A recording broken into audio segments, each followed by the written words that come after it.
At the beginning of a new year, it occurred to me that time is one of the most precious gifts that God can give us. And King Solomon, who is considered one of the wisest men in the Bible, well, not one of them, but the wisest man, apart from Jesus, of course, wrote in Ecclesiastes 3, "There is a time for everything and a season for every activity under the heavens. A time to be born and a time to die. A time to plant and a time to uproot. A time to kill and a time to heal. A time to tear down and a time to build. A time to weep and a time to laugh. A time to mourn and a time to dance. A time to scatter stones and a time to gather them. A time to embrace and a time to refrain from embracing. A time to keep and a time to throw away. A time to search and a time to give up. A time to tear and a time to mend. A time to be silent and a time to speak. A time to love and a time to hate. A time for war and a time for peace." With each of these words, every verb has a very specific action. Tearing down and building up does not look the same. Mending and tearing, for example, also doesn't look the same. Dancing and mourning doesn't look the same. See, with every time that comes, we have to know what to do with that time and in that time.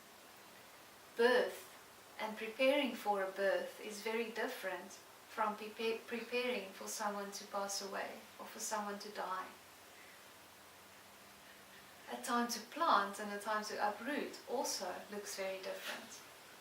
A time to search or a time to refrain from researching also looks very different. And throughout this year, you'll probably experience going through a lot of these times. A time of tearing up or breaking down or building or mending or searching or embracing or to refrain from embracing. Perhaps you're preparing for a child to be born, or perhaps you're preparing for someone to pass away out of your life. Each of these actions, each of these verbs is going to require a very different action from you.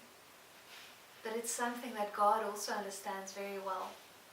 See, since the beginning of time, since the foundations of the earth, He has had a plan, and this plan of redemption.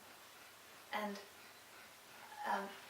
Ephesians tells us, and at just the right time, in the perfect and the fullness of time, Ephesians 1 verse 9 to 10, Christ came and He made known to us the mystery of His will according to His good pleasure, which He purposed in Christ to be put into effect when times have reached their fulfillment, to bring unity to all things in heaven and on earth under Christ.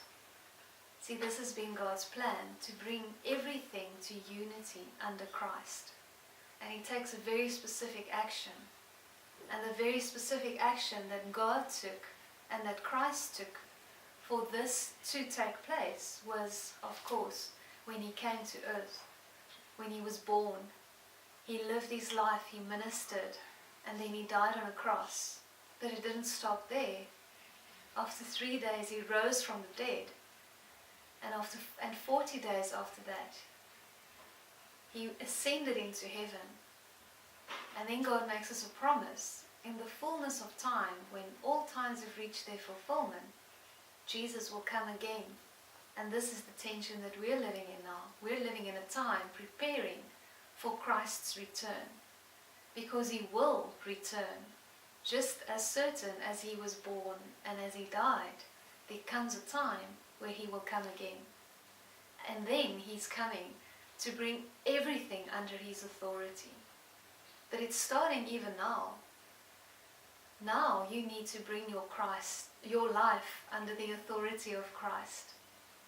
You need to acknowledge Him as your King and as your God. And you need to live your life according to what He has laid out for you, according to His commands. this is what it means. There's a time to live and a time to die. Now is your time to live in preparation for Jesus' return. And it might look differently for all of us, but in the end, it all has the same purpose, and that is to bring everything under the lordship and the headship of Christ.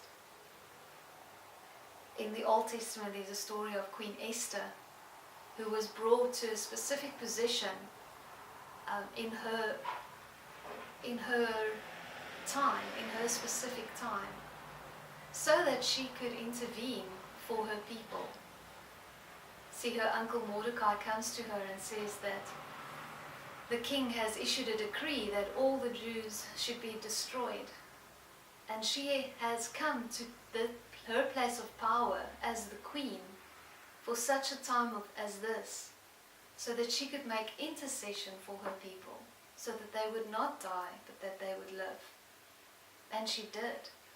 And the decree couldn't be changed, but she did save her people, because the king then issued a decree to say that her people can defend themselves.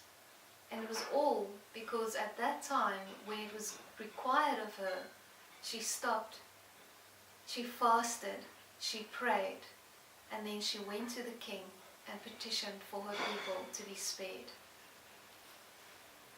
So where has God placed you at this time in your life? What is He asking of you to do? And maybe during this year there will be lots of times, and maybe perhaps you feel like you're living Ecclesiastes 3 all in one day. But just know that the God who has the wisdom to know when Christ should return, who knew when Christ should be born and when He should die, and who knows when He will return, can also give you the wisdom to know what to do with the time that He has given you. So trust in Him and ask Him what you should do with the time that He's given you. Till next time. Bye.